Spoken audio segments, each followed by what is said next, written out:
Hello everyone, আসসালামু আলাইকুম। সবাই কেমন আছেন? আশা করি সবাই ভালো আছেন।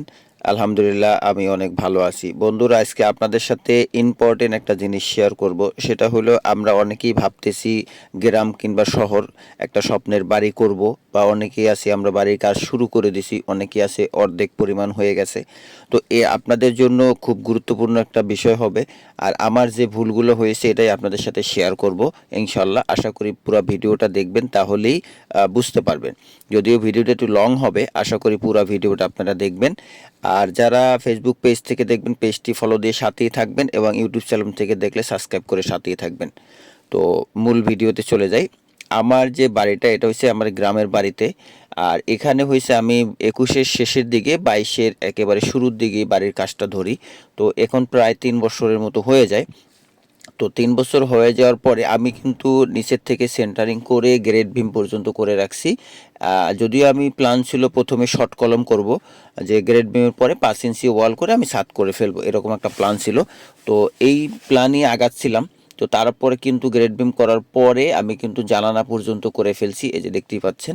তো এরপরে একটা অন্য জমি কেনার কারণে আমি আর বাড়ির কাজটা কন্টিনিউ করতে পারছিলাম না টাকার কারণে। তো এটা এভাবেই পড়েছিল। তো এখন দেখেন এটার যে কি অবস্থা হচ্ছে, ওয়ালটার একেবারেই অবস্থা খারাপ। সামনের দিকের যে, এটা কিন্তু সামনের সাইড, এটার ওয়াল তাও একটু ভালো আছে। ওই যে পিছন সাইড যেটা দেখতে পাচ্ছেন, বা জানালার সাইড, এখান থেকে কিন্তু অনেকগুলা ইট এমনি এমনি ছুটে যাচ্ছে, টেম্পার নষ্ট হয়ে যাচ্ছে, এরকম একটা অবস্থা। এখন যদি আমি এটার উপরে যদি ওয়াল করে ছাদ করি, তাইলে এটা আসলে কোনোভাবেই মনে হয় না ভালো হবে। তো যার কারণে আমি ভাবলাম যে না, আমি এই ওয়ালটাই আর রাখবো না, এটা একবার পুরোটাই ভেঙে ফেলবো। ভেঙে ফেললে তারপরে নতুন করে আবার শুরু করব। তো এই যে শুরু করলাম, কাজ করলাম, এখানে কিন্তু আমার প্রায় 1 থেকে 1.5 লাখ টাকা চলে গেল। কারণ হয়েছে এখানে ইটের টাকা ছিল, বালু সিমেন্ট এবং মিস্ত্রি খরচ ছিল। তো এখন যদিও আমার বালু সিমেন্ট যেটা গেছে, মিস্ত্রি খরচ এটা কিন্তু চলে গেল। যদিও ইটগুলো আমি এখন ব্যবহার করতে পারবো, নিচে ফ্লোর করার জন্য খোয়ার কাজে ব্যবহার করতে পারবো। তুমি পরবর্তীতে হয়তো সেটাও করতে পারবো না। তো তার জন্য এখনই আমি পুরোটা ভেঙে ফেললাম। আর এখন আমি প্ল্যান করছি যে না, এখন আমি লং কলম করব। আপাতত আমি 2টা রুম কমপ্লিট করব।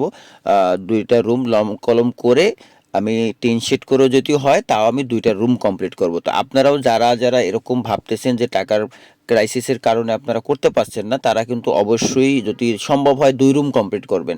আদারওয়াইজ কোনো ওয়াল গাঁথার কোনো প্রয়োজনই নাই। তাহলে কিন্তু এরকম আমার মতো আপনাদেরও কিন্তু লস হবে।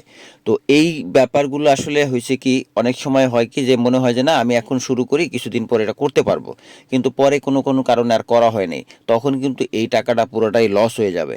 যেমন দেখেন ইটের অবস্থা, ওয়ালের যে অবস্থা, এখন এটা যদি আমি পরিষ্কারও করি, করার পরে যখন আমি নতুন করে ওয়াল করব, তখন উপরে আসলে কতটুকু লোড নিতে পারবে ছাদের, সেটাই আসলে বলা বাহুল্য। এই জন্য আমি পুরোটাই ভেঙে ফেলছি। এই যে দেখেন, ভাঙ্গা কাজ শুরু হয়ে গেছে। অল্প একটু বাকি আছে, মোটামুটি সবই ভাঙ্গা শেষ। তো আমি আপাতত ভাবছি এখন 2 রুমটা কমপ্লিট করব, লং কলম করে টিন শেড করে রাখবো। পরবর্তীতে আস্তে আস্তে আমি করবো। আরেকটা জিনিস বলে রাখি, সেটা আপনারা কেউ যদি ছাদ করতে চান, কখনোই 2বারে ছাদ ঢালাই দেবেন না, একবারে ছাদ ঢালাই দেবেন। দরকার পড়লে 1 বছর পরে করবেন, কিন্তু তারপরও আপনারা 2বারে ছাদ ঢালাই দিবেন না। তো ভিডিওটি যদি ভালো লেগে থাকে, অবশ্যই বেশি বেশি শেয়ার করবেন।